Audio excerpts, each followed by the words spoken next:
May 9th, the year 2018. GK legend signing Charlie Whiskers on the scene.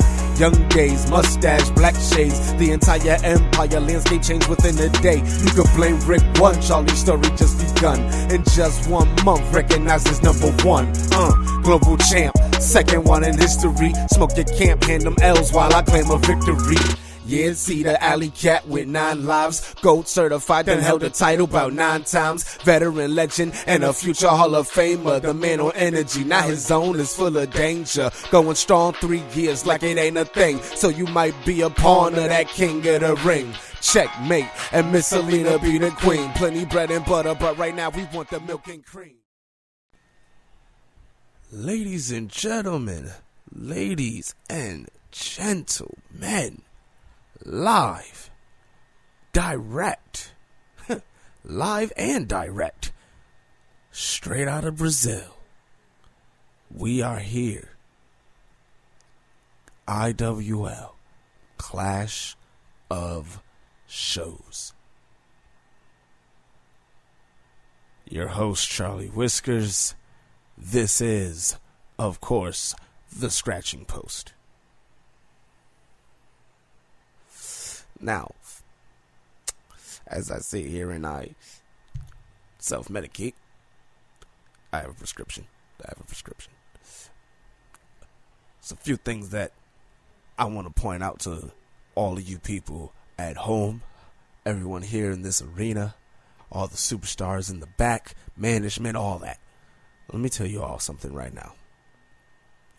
Yes, I left on an injury. Yes, I was forced to retire from in-ring competition. But that's just the thing. Listen to the key words in that statement alone. In-ring competition. I might not be able to get in the ring and lace up the boots and kick all of you from one side of the ring to the other like I used to. But I can still hang around ringside. Maybe commentate from time to time. But I can also lend my expertise and my great advice, my pointers, my tips, my strategies, and help a good friend of mine exploit the weaknesses of his foes.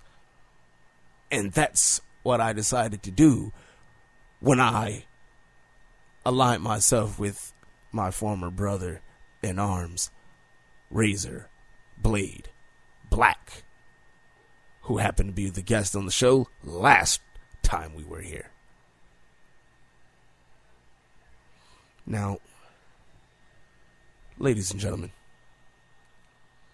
I know exactly what all of you are thinking. But Whiskers, Razor just completely decimated Taz, his mentor, the man that he's looked up to his entire career. Yeah, about that. You see, let me give you all the inside scoop here, okay? So, you know how the last time prior to all of this you guys saw my man Razor, or rather, you saw the house, you heard his wife's voice talking to Taz and mentioning that, he had something he wanted to talk to her about, but she didn't know what exactly it was that Blade wanted to talk to Taz about. Well, you see, that same day, I happened to just phone a friend. I wanted to be a millionaire.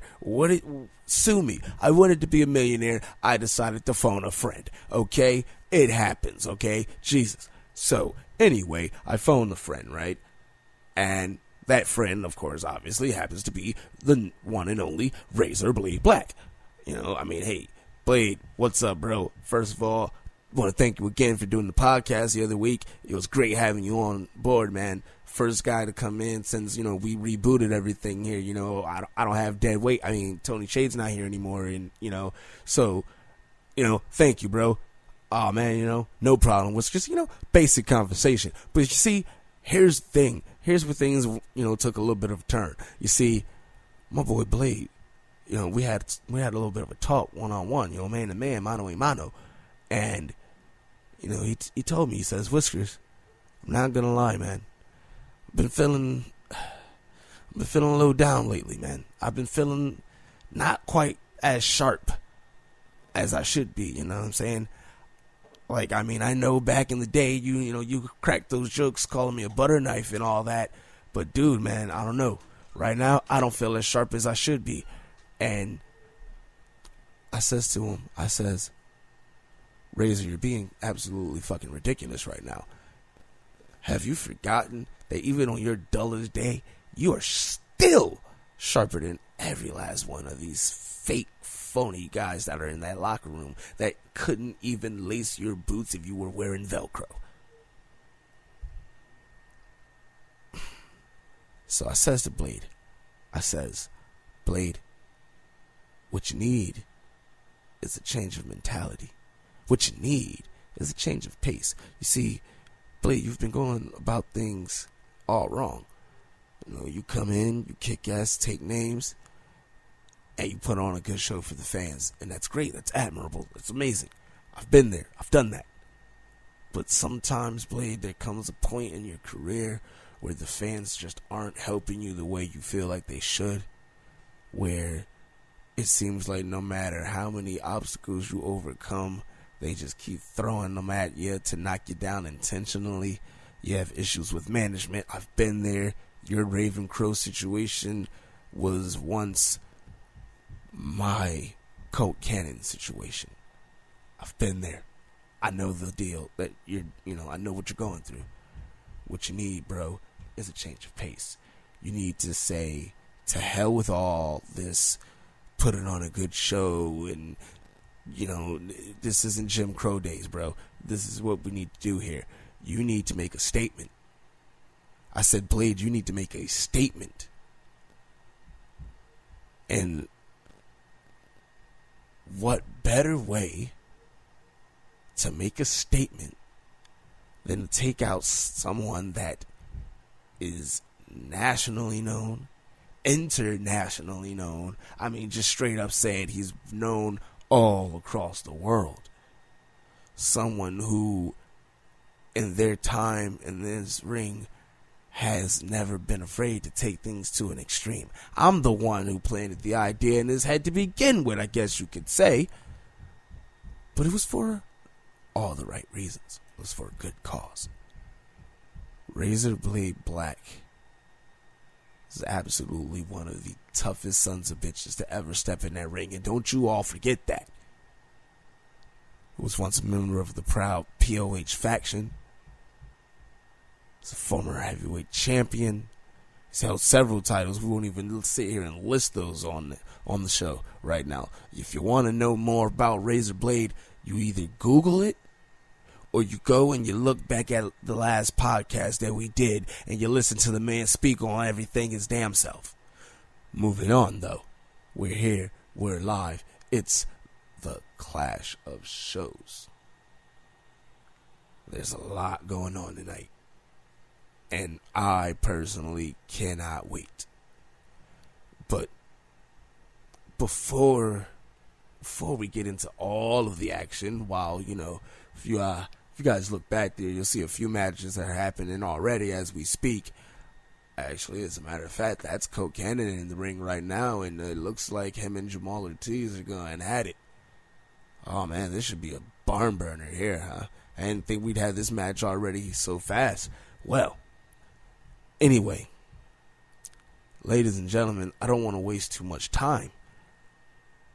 I told you guys that I'd be making some phone calls, and I did. And ladies and gentlemen, this man honestly doesn't even need any kind of introduction, but we're going to give him one anyway. I have a very special guest here tonight on the Scratching Post. We're going to make this really quick with him, though, because he's got a match that he has to get ready for, so we don't want to hold him up for too long. But that is my man, JJ the Great. Come on out here, bro. Bow before greatness. L is stand for legends and the G is stand for greats. And when we in the ring, y'all do not wanna altercate. Now y'all can have the money, think we'd rather take the fame. So please don't hate the players, nigga, blame it on the game. L is stand for legends and the G is stand for greats. And when we in the ring, y'all do not wanna altercate. Now y'all can have the money, think we'd rather take the fame. So please don't hate the players, nigga, blame it on the game. It only takes one time for a cat's eye to lay you. JJ, first and foremost, JJ, welcome to the show. Thanks for having me on the show, Whiskers. Now, let's get right into it. Let's get right into the tough questions right off the bat. I gotta ask you, everybody wants to know. You defeated Zoe to capture the TV title, only to eventually vacate it shortly after the win. Why exactly did you do that, JJ? We gotta know. Talk to me. Why did I vacate the television championship after beating the great Zoe Valentine? Well, it's very simple, actually. For the mid-carders of IWL, I felt like Zoe didn't need that championship to be great. I sure as hell didn't need it to be great either. She knew for a fact none of these men were going to dethrone her because she was grabbing their penises during the match using a genjutsu to beat her opponents. I had to step up to the plate, as always, to prove a point that I'm the alpha male of IWL. After I took that championship, I didn't want it because I knew for a fact I was going to hold down the mid-card division, and that's something I don't want to do. The talent needs to grow. So while I hold the championship, that's why I ended up vacating it. All right. That's interesting, actually. It's actually really interesting, bro. So JJ, tell me something, man. This whole business that you got going on with Ronnie. I mean, you know, he came over from Chaos, and now he's looking at you with the intent to put down the great. Now, I know you. I've been in the ring with you as both a partner and as an opponent. I know what you're capable of, but I also know that you're someone who tends to have some very interesting tricks up their sleeve. So I know I probably won't get much of a, transparent answer on this one. But when you step into the ring with Ronnie, what can we expect from the greatest of them all? I mean, give us a little bit of a hint of the game plan without revealing too much, of course. Look, a lot of people have tried taking down the great, but has it happened? Hell fucking no. I'm still here competing because the next top guys ain't man enough to claim greatness by taking the keys from me. Will some legend from Xbox finally shut me up? Or will I continue my reign of dominance over IWL? As far as I'm concerned, I just plan on going into this match level-headed as always. Very chill. Can't explain what I have planned just in case he's watching the podcast. Smart. As always. I wouldn't imagine you giving away the secrets to a potential victory. It's not like you. You're way too smart for that. So tell me, it's been ages since the last time anyone has actually managed to pin or tap you out. I honestly can't recall the last time you've legitimately lost a match, dude. Like, I mean, my God, it makes no sense. So my question to you, JJ, is, do you see anyone on this current roster in IWL that truly you believe can hold a candle to you in that ring? Because believe me, I've tried in the past, so I know it's not exactly a walk in the park when you're going up against the great. Things can get a little out of hand and carried away really, really fast. So, anybody that you think can honestly stop you? Can anyone in this current age of IWL finally best me? Yes, potentially, actually. The main person I see finally handing me my first legitimate loss this season is Rom. He has the potential, the skill, but will he have enough heart to actually do it? Will he have enough heart to actually beat me? Only one way to find out, really.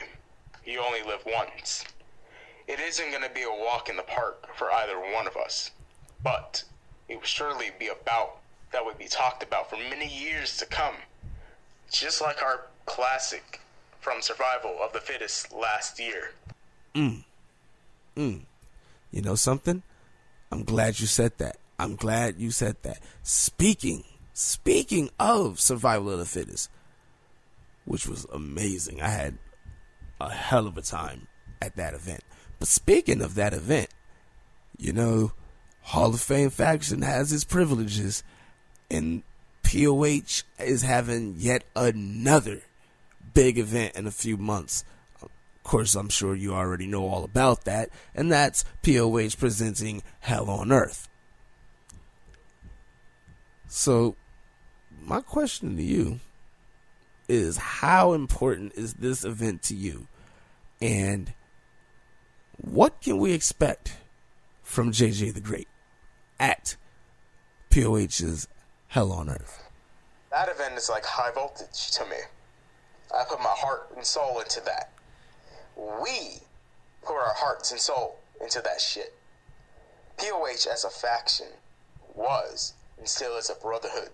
Till this day, expect a main event level performance out of me like any other night. All right. Now,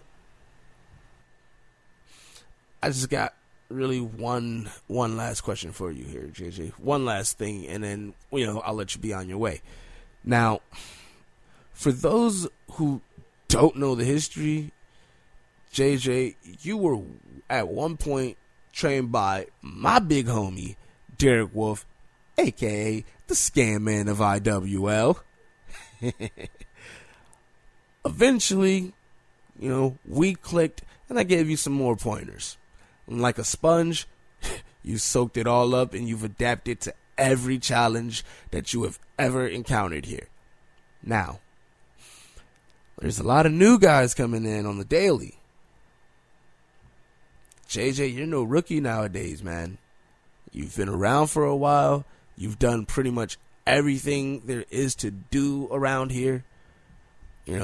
Whether you know it or not, bro, a lot of these young guys are looking up to you already. So, I gotta ask you, what veteran advice would you give those newcomers to IWL who all aspire to one day be in your position and essentially be labeled the face of the company?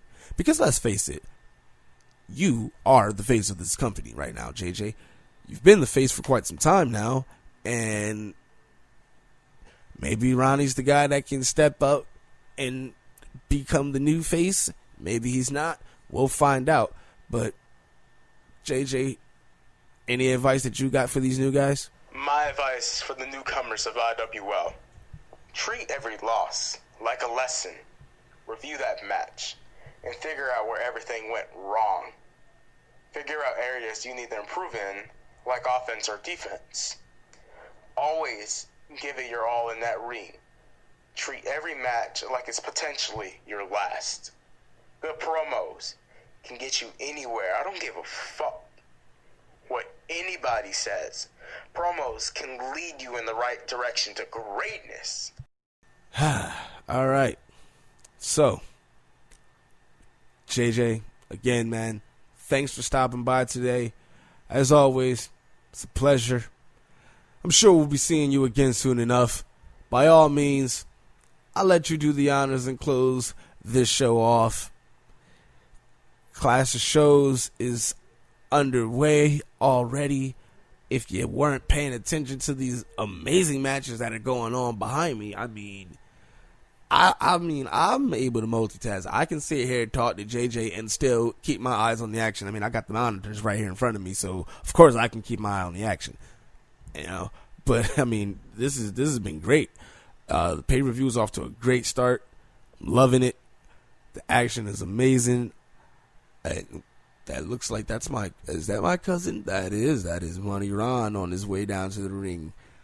And Money Ron is looking to grab a microphone. This is going to end up getting interesting. We should probably get out of here. So, JJ, I'm going to let you do the honors, bro. Go ahead and sign us off, man. Only thing I really got to say is thank you, Whiskers. Thank you, 3000, bro, for having me on this podcast. Maybe one day we can co-host a show as a special down the line.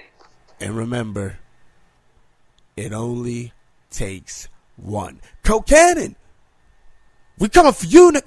Cat scratch fever before coronavirus. I was sick. These birds' tail feathers on my dick. All it takes is one time, one slip up, and one cat's eye, and you can say bye to your 9 lives. It's a catastrophe coming after me. That's a waste of time. A cold black category 9. It's a sad, sad song for you motherfuckers that ain't paid your dues. So I'ma sing these alley cat blues.